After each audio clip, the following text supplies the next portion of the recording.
Next, we're going to cover motor vehicle sales tax. A motor vehicle tax is charged on every retail sale of a motor vehicle. A tax is imposed on every retail sale of every motor vehicle sold in the state of Texas, and the tax is an obligation of and shall be paid by the purchaser of the motor vehicle. Since January 1st of 1996, unless an exclusion applies, every licensed motor vehicle dealer must collect sales tax from the purchaser, and the sales tax is then remitted to the county that is specified by the purchaser, which may or may not be where the dealership is located. Dealers will be held liable for tax, penalty, and interest due to discrepancies in records. So the Texas sales tax rate is 6.25% of the sales price minus any trade-in. A licensed motor vehicle dealer will collect sales tax at the time of the sale on most transactions. The sales tax you collect will then be remitted to the county that is specified by the purchaser through web dealer, and that's then physically transferred to the county. And we're going to cover this process extensively later on in the course. A licensed motor vehicle dealer will normally be charging the sales tax rate of 6.25%. A dealer is not required to collect tax on the sale of a motor vehicle with a gross weight in excess of 11,000 pounds. If the dealer does not collect the motor vehicle tax, the dealer must still provide the purchaser with Form 130-U, which is signed by both the dealer and the purchaser. And we're going to fill out that form together here in just a few moments. The Texas licensed motor vehicle dealer may purchase vehicles for resale without an application for Texas title, but you'll need to issue Form 14-313, and that's Texas Motor Vehicle Sales Tax Resale Certificate to the selling dealer. One-time blanket certificate may also be issued. But here you see this form that I'm talking about. It's Form 14-313.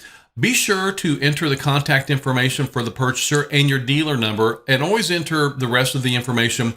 Be sure the dealer purchasing the vehicle signs and dates Form 14-313. Remember, all these forms can be downloaded at the texasdealers.com website. And I want to always give you that reminder. You can watch these training videos at any time at texasdealers.com. Just click on dealer videos there at the top, and you'll be able to review all this content, at which time you can easily fast forward to the content that you want to go over again. But also, I want you to be aware that the Texas Department of Motor Vehicles requires Form 130-U to apply for title and or registration. The Comptroller's Office requires Form 130-U to pay motor vehicle tax or claim exemptions. The form must be signed by both the dealer and the purchaser.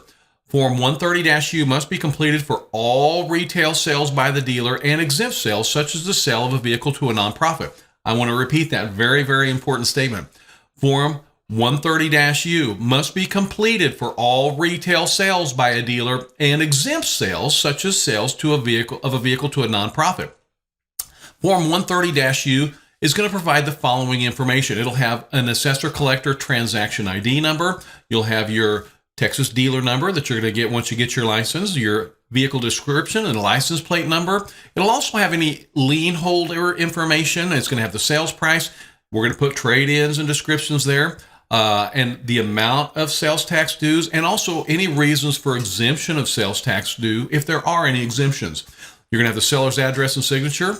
That'll be yours, and then the purchaser's name and address. So the county tax assessor collectors use this form we're going to fill out here in just a moment, Form 130-U, to determine the tax due and complete the tax receipt that will be issued to the new owner. So here you can see an application for title, which is what we call Form 130-U. And you're going to be filling this out a lot here, so you definitely need to know how to complete it.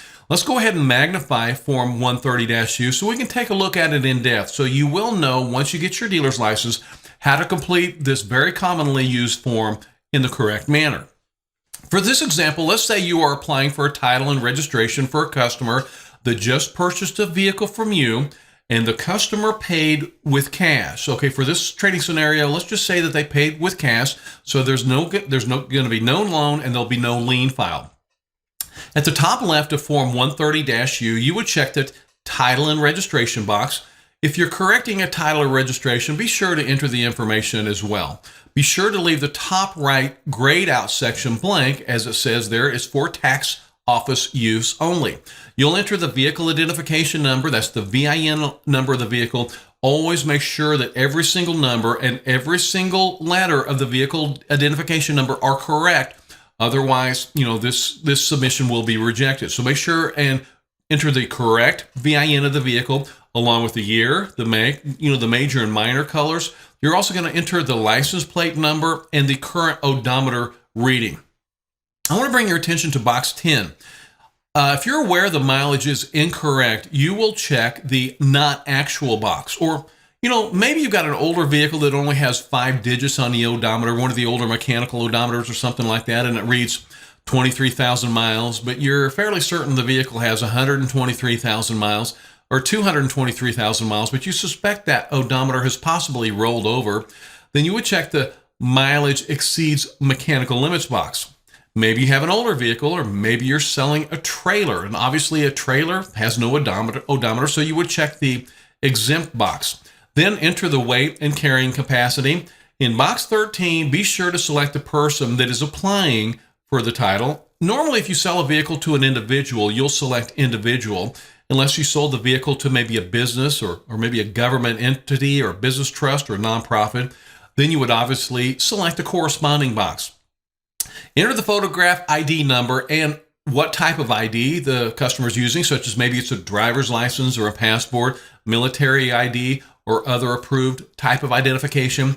Be sure to enter the name exactly like it appears on the government-issued photograph ID that the customer is showing you. Spell their name exactly like it appears on the ID, so it's not spelled incorrectly. Also, be sure to enter their county of residence. Then enter your information as the previous owner. Then be sure to enter your dealer number in box 21, and you'll get that once you get your license. You're going to enter the renewal recipient address if it's different than the person entered above. You'll enter the customer phone and email, and I would certainly suggest recommending to the customer to check the registration renewal e-reminder so they can receive email notifications when their registrations are due. If the customer has no communication impediment, if they have a communication impediment, they can check the box and also submit what's known as Form VTR-216. That's in case the customer does have a communication impediment. You can certainly disclose that information as well. Enter a vehicle location if it's different from the customer's home address. Select if there are multiple liens on the vehicle or if they want an electronic title request. And as you can see on this form, you may not order an electronic title request when there are multiple liens on the vehicle. You'll enter the lien holder ID and the date, and then the lien holder address if applicable. And remember, for this training scenario, as stated earlier, let's say we sold this vehicle for cash and there will be no lien filed. Then check if you're taking the fair market value deduction, which we're going to discuss a little bit later on in the course. Now, you're going to enter any trade-in information, including the year, vehicle make, and the VIN. In box 38, we're going to do the sales and use tax computation. For this example, let's say we sold this vehicle for $25,000, and let's say we took a trade-in that's worth $10,000. Form 130-U shows here the sale of a $25,000 vehicle with a $10,000 trade-in. So you're going to take the $25,000, then subtract the $10,000, in which it would equal $15,000, which you will then multiply by the state's sales tax rate of 6.25%, which will equal the amount of tax due. So for this example, the tax due would be $937.50. Pretty easy, huh? Be sure to compute any penalties into this equation as well. And we will cover sales tax extensively in just a few moments later in the section. You will sign it and handprint your name and your dealer name and the date, and then you'll have your customer sign it, handprint their name, and then date it as well. Make sure everything is true and accurate on this form as a reminder. Be sure you study that Form 130-U in the manual that you downloaded at the beginning of the course, and always be sure you complete it in its entirety. Otherwise, it could be rejected by your county tax assessor collector, and then you would have to resubmit the form. Later in the course, we're going to cover the Texas Department of Motor Vehicles web dealer system, which will allow you to submit your title paperwork electronically to your county offices, which are going to process the title applications. It's very, very easy to use, and we'll learn about web dealer here in just a little while. You're going to need to scan those required documents to your computer, and then you'll be able to upload those documents through that web dealer system. After the title application is approved by the county, a copy of the county approved final receipt can then be printed by the dealer, and that's going to contain a barcode at the top along with the web dealer title ID number and document number. And like I said, we will cover web dealer extensively later on in the course. You're going to be a web dealer expert before you finish your training. By the way, you may have heard of standard presumptive value, and standard presumptive value only applies to sales between individuals that are not licensed dealers. So always keep that in mind. We never apply standard presumptive value. That is for individual to individual sales. Next, though, we are going to cover motor vehicle inventory declaration, which you will be filing annually, and the motor vehicle inventory statement, which is quite different and will be filed every month. And I want to make sure that you're aware there is a significant difference between these two important and mandatory notifications. Let's go ahead and start with the dealer's motor vehicle inventory declaration. For property tax purposes, state law requires a motor vehicle dealer's inventory is appraised based on the total sales of the vehicles in the prior year. I want to repeat that. For property tax purposes, state law requires that a motor vehicle dealer's inventory is appraised based on the total sales of vehicles in the previous year. Dealers are required to file a dealer's motor vehicle inventory declaration. This is Form 50-244 with the county they are located in every single year. The total number of sales from the previous year must be included on this form. The VIT declaration, Form 50244, is filed with your county chief appraiser, and you must also send a copy to the tax assessor within 30 days of being licensed. Now, I want to repeat that very important statement. The VIT declaration, this is Form 50-244, is filed with your county's chief appraiser, and you must also send a copy to the tax assessor collector. Remember, you're going to do this within 30 days after you get your dealer's license. This is mandatory. The VIT declaration informs these offices that a new dealership has been started in the state of Texas, and a file must be started on this new dealership that you're getting ready to open. After you open your dealership, you must complete and file VIT statements. This is Form 50-246, which is a different form, which I'm going to show you in just a few moments, and you'll file that with your county tax assessor collector and send a copy to the county appraiser's chief appraiser, your county appraisal district's chief appraisal. And I'll go over this with you again in just a moment. I want you to be aware, though, no VIT payments are due on these reports during your first calendar year in business. I want to repeat that important statement as well. No VIT payments are due on these reports during your first calendar year in operation. The monthly VIT statements will be used to establish the tax rate for the following year. So you'll start these the second calendar. So remember, the dealer's obligation to pay your VIT payments begins on January 1st of the calendar year after the dealership has been established. In January of each year between January 1st and January 31st, a dealer must file an annual VIT declaration, Form 50-244, summarizing sales for the previous calendar year. And this report is required by law to be submitted by February 1st every single year. And you know, as we're filing these, a dealer is presumed to be the owner of every motor vehicle in your inventory on January 1st of every single year. This law excludes, manufacturers, wholesale dealers. Dealers do not sell self-propelled vehicles, such as equipment or machine designed or intended for specific work-related purposes other than transporting people or property.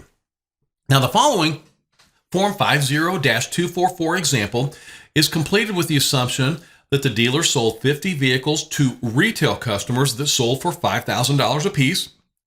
And it also assumes that the dealer sells 10 vehicles to other dealers, and each of those vehicles sold for $2,500 apiece. So we'll try to make this scenario pretty simple, so hopefully it'll make it a little bit easier to understand. Let's say for this simple sample as well that the dealer had no fleet transactions or no subsequent sales. The dealer in the example that we're getting ready to use is located in Austin and has been in business for the entire year. If you're just starting your dealership, you will need to file this form within 30 days of being licensed. The information in this form is only to be used as an example, so be sure to correct your dealership sales information. And if you ever have specific questions, your county tax assessor collector will have great answers for you. So your assessor collector office is going to be a great resource for you once you become a dealer. Let's go ahead and magnify form 50-244 to ensure we are completing it correctly. Be sure to enter the year you are declaring at the top right, and then enter your county appraisal district address. This is the address you will be sending your original to, and then enter your county tax office contact address, and this is the address you will send a copy of form 50-244 to as well. Next, enter your dealership contact information, including the name of the person completing the form, along with the person's title, such as maybe it's you, the owner, or maybe it's a general manager or a partner. Then you'll enter the business location address, and be sure to include your new general distinguishing number. That's your sometimes they call it your P number. That's your dealer license number, and your start date if you were not in business on January 1st. Before we move on, I want to explain this section of Form 50-244. The market value of the dealer's motor vehicle inventory on January 1st is the total prior year's annual sales from the dealer inventory minus any sales to other dealers divided by 12. Now, did you get that? Let me repeat that again for you, okay? The market value of the dealer's motor vehicle inventory on January 1st is the total prior year's annual sales from the dealer inventory minus any sales to other dealers, and then we'll divide that by 12 for every month in a year. So for this example, let's say we sold a total of 50 vehicles, with 10 of those vehicles being sold to other dealers. And let's say for this example, we had no fleet transactions or subsequent sales.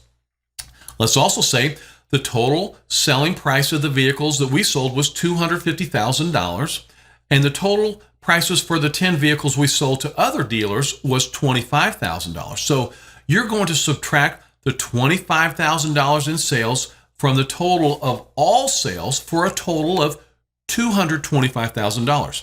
Now simply enter the total of vehicles we just sold. Remember, that's $225,000. So just divide $225,000 by 12 to equal, for this example, $18,750.00.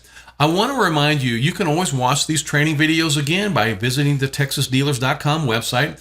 And on any page, just click on the dealer videos link to review this content again after you've taken the course. And you can certainly fast forward to the content that you want to review at that time. So finally, you'll enter your dealership name. You're going to print your name, the titles, and sign and date. And remember, for any person that's obtaining a dealer's license for the first time and was not licensed on January 1st, the chief appraiser will estimate the value of the inventory the following year using sales data from the previous year. If the vehicle inventory declaration is not filed by February 1st of each year, the Texas Department of Motor Vehicles generally seeks penalties and or sanctions, which could be the revocation of a regular active dealer, depending on violations and depending on the dealer's history, including any corrections that the dealer has made. Now, I want you to be also aware, when you get your license, if the dealer fails to file the VIT declaration or sells fewer than 5 motor vehicles in a year, the chief appraiser will notify the Texas Department of Motor Vehicles, and the department will begin the process of terminating your dealer's license or actually prohibit the dealer from renewing his or her license. You know, dealers can receive substantial fines if you fail to file the required monthly report that I'll show you here in a minute, or the end-of-year declaration. The fines for failing to file the end-of-year declaration are $500 a day and or $1,000 per month. I want to repeat that. We've got to be aware of these fines, okay? The fine required if you fail to file the end-of-year declaration are $500 a day and or $1,000 per month. And for the monthly report are $100 a day and or $500 a month. So I want to repeat that. The fines for failing to file the end of year are $500 a day and $1,000 a month, or for that monthly report I'll show you here in a second, are $100 a day and or $500 a month. So remember, filing your motor vehicle inventory declaration, which you will be filing annually, and the motor vehicle inventory statement, which you'll do every single year, are part of the gig here. Okay, it can be very, very expensive. And I want to remind you, if you sell If you sell less than 5 vehicles a year, you will not be able to renew your license. You must sell at least 5 or more vehicles every year in order to renew your dealer's license. So, not filing your motor vehicle inventory declaration by February 1st every year will be very expensive for your dealership and can lead to the termination of your dealer's license. So now I want to show you a different form. The form we just discussed was Form 50-244. That's the motor vehicle inventory declaration. And remember, that's filed annually. The next form is Form 50-246. And this is what we call the motor vehicle inventory tax statement, or your VIT, okay? In addition to the motor vehicle inventory declaration that must be filed every year before February 1st, a dealer must also file a monthly VIT statement, which is Form 50-246, with the county chief appraiser listing all motor vehicles sold and prepay the property taxes for each vehicle, okay? So I want to repeat that, okay? Every single month, we are going to file a Form 50-246 with the county chief appraiser listing all vehicles sold, and we're going to have to prepay our property taxes for each vehicle that was sold. A copy must also be sent to the tax appraiser collector. No VIT payments are due on these reports during your first calendar year, but I want to remind you, your second calendar year in business, you will be submitting these property taxes to the county. Okay, so a dealer must meet the following monthly vehicle inventory tax statement requirements. We're going to file 12 VIT statements every year. Remember, one for every month. So the dealer must file 12 VIT statements every year. Dealers are going to file VITs by the 10th day of the month following the month this being reported. So for example, if you're filing VIT for the month of January, it must be filed by February 10th. If you're filing VIT for the month of July, it must be filed by August 10th. Dealers must file VIT with the county tax office along with the prepayment of the taxes. Dealers must send a copy of the form to the county appraiser's district, and a dealer must file a statement indicating no motor vehicles were sold during the month if applicable. So for example, if you had a slow month with no motor vehicle sales, you're still going to file the statement indicating no sales. We're doing this absolutely every single month. As I said, it's part of the gig. If a dealer is getting licensed for the first time and was not licensed on January 1st, the dealer does not assign property tax units or send prepayment of taxes. That's a unit property tax factor. The dealer must also retain documentation of every single vehicle sold. Here is the dealer monthly vehicle inventory tax, your VIT statement, Form 50-246. Once again, let's go ahead and magnify this to ensure it is being completed correctly. And during the completion of this form, we're going to learn how to compute the very important unit property tax. Now, starting off, this form is a little bit different than the vehicle declaration statement because this form is filed every month. So first, you will enter the month and the year and the page number. Then you will enter the address of your tax county office, which you will be sending the original to. Then enter your appraisal district contact information, which you will be sending a copy to. Next, you will enter the dealer name and the dealer contact information, the name of the person completing the form, and the title of the person completing the form. Then you will enter the name and address of your dealership along with your account number, and you'll get your account number from your county when you first get your dealer's license, and we'll discuss that in a little bit, but you have to have your account number before you can ever file this form. Enter the business start date if you were not in business on January 1st, and then you'll enter your general distinguishing number. Sometimes we call that your P number. That's your dealer license number that you'll have once you get your license back from the state. Then enter the date of the sale, the model, the make, the VIN, the purchaser's name, the type of sale, the sales price, and the unit property tax. And in just a few moments, I'm going to explain the unit property tax factor in depth. We will cover the unit property tax factor as soon as we complete Form 50-246. Next, enter the number of units sold during the month you are reporting. First, enter your motor vehicle sales. And a motor vehicle is known as a fully self-propelled vehicle with at least 2 wheels, which has the primary purpose of transporting people or property, whether or not intended for use on a public street, road, or a highway. And this would also include a towable recreational vehicle, A motor vehicle sale would not include vehicles with salvage, certificates of title, or equipment or machinery designed and intended for specific work-related purposes other than transporting people or property. Then enter any fleet transactions. A fleet transaction is when you sold 5 or more vehicles from your inventory to the same person in one calendar year. So, for example, you might have sold several trucks to a person that owns a landscaping company. Then you would enter the sale of vehicles to other dealers, such as any vehicles you sold directly to other dealers or vehicles that you sold through dealer auctions. Then you'll enter the subsequent sales. These are dealer finance sales of motor vehicles that at the time of the sale maybe have had dealer financing directly from your inventory.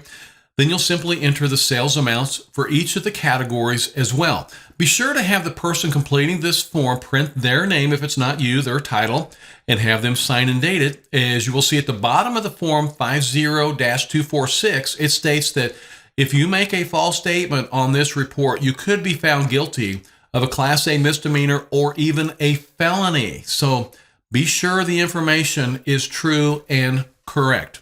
Now I want to talk about prepaying vehicle inventory taxes that are due. During your second calendar year in business, you're going to prepay vehicle inventory taxes that are due every single month. Now I want to repeat that again, okay? During your second calendar year in business, you will prepay vehicle inventory taxes that are due every single month. You're not going to prepay these taxes your first calendar year in business. You're going to pay these taxes your second calendar year in business. Every dealer is required to deposit the total unit property tax assigned to all motor vehicles sold in 1 month with the county assessor collector on or before the 10th day of the following month. Remember, you must deposit the total property tax due before the 10th day of the following month. So let's say you are depositing the total unit property tax for all vehicles you sold in January. The deposit must be made before February 10th. If you're depositing the total unit property tax due for all the vehicles you sold in February, you must make the deposit before March 10th. The deposit must be made before the 10th of the month following the month that you sold your vehicle. And this is going to be mandatory every single month, your second calendar year in business. You must deposit the money into an escrow account that is assigned to your dealership by the county in which your dealership is located. Your county assessor will help you set up your account right after you receive your dealer's license. And by the way, just to let you know, a dealer may never withdraw money from their escrow account. Let's talk about the unit property tax factor. You will need to contact the county assessor or appraisal district in the county that your dealership operates in to compute your unit property tax factor. The unit property tax factor is dependent upon the county that your dealership is located in. The unit property tax rate varies greatly upon, where your dealership is located. And, just as a quick reminder, all the information we're discussing is clearly explained in the dealer operating manual that you downloaded at the beginning of your dealer training course. And you can also view these training videos at texasdealers.com over and over again by just going to texasdealers.com and clicking on the dealer videos link on any page. Once you have determined your county's unit property tax factor, it is very, very easy to compute the unit property tax rate. You simply multiply the sales price of the motor vehicles that you sold by the unit property tax factor. You'll add all the local tax rates. In the example we discussed just a moment ago, you would have your aggregate tax rate of $2.45 per $100 of the vehicle's value. So the aggregate rate for this example would be $2.45 per $100 of value. So you would divide the aggregate tax rate by 12 for a tax rate per month. For an example, $2.45 divided by 12 would equal 0.20417 cents per $100 of value. So you'll divide the aggregate tax rate per month by $100 for a tax rate per dollar of the vehicle sales tax price. So for example, 0.20417 divided by $100 equals 0.002017 rate per dollar. And that's the unit property tax factor. And you'll be able to easily get this number from your county. So what we'll do then, we're going to multiply the sales price of the vehicle by the unit property tax factor. So for example, $10,000 times 0.0020417 equals $20.41 in tax prepayment. Once you have that unit property tax factor, you just take the sales price of the vehicle and multiply it by the unit property tax factor.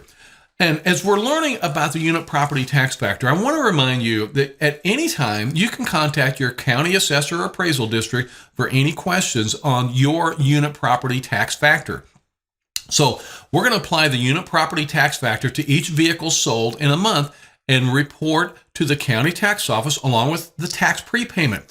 And you will send a copy of the monthly tax report to the county appraisal district. So remember, it's considered a sale even if the vehicle is taken out of Texas.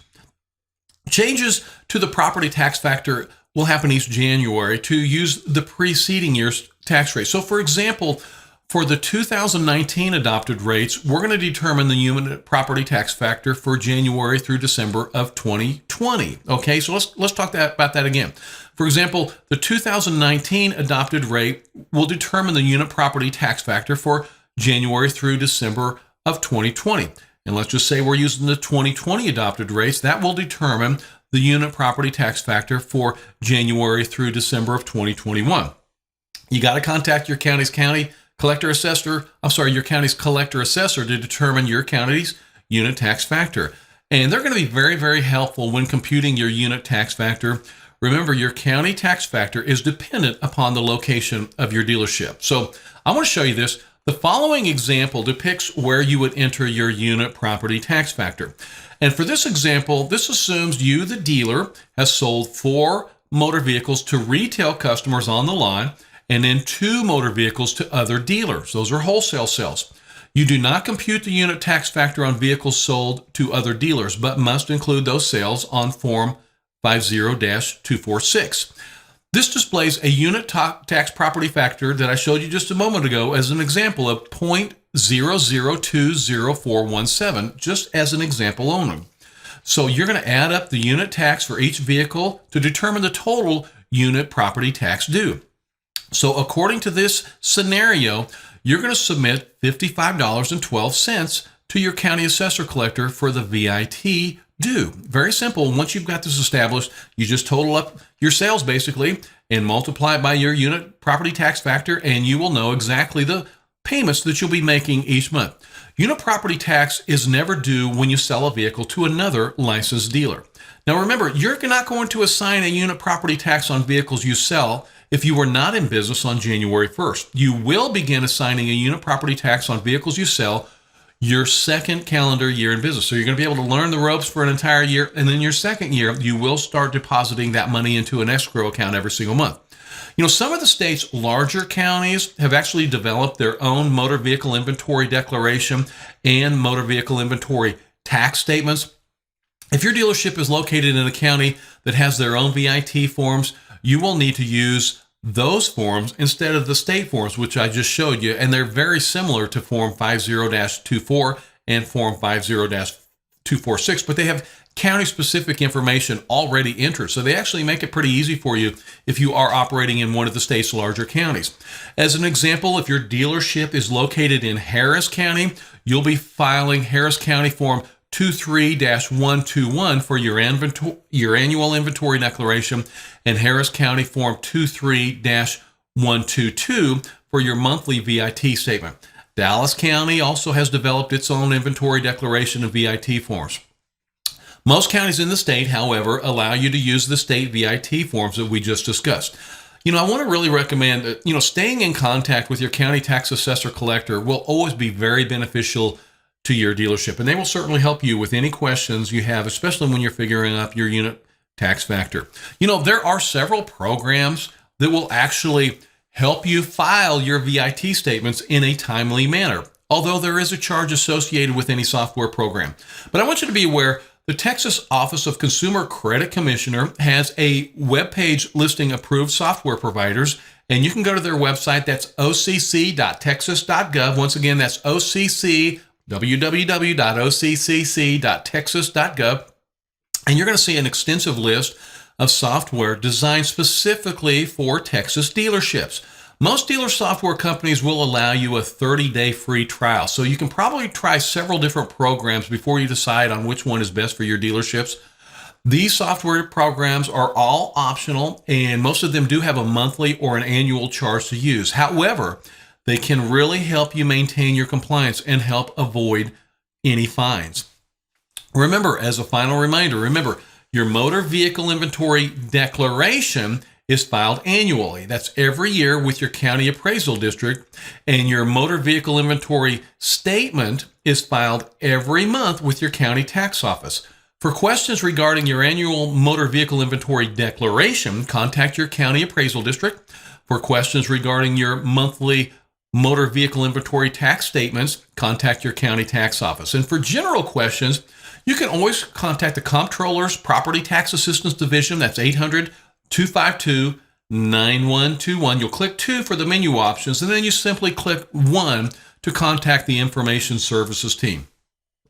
I also want you to be aware that when you get your dealer's license, you can actually charge a person to appraise their vehicle. Vehicle appraisals are allowed by licensed motor vehicle dealers. Texas law allows a purchaser of a used motor vehicle in a private party sale to get an appraisal to establish the amount of motor sales tax that is due. A private party sale is a sale that takes place between two individuals that do not hold dealer's licenses.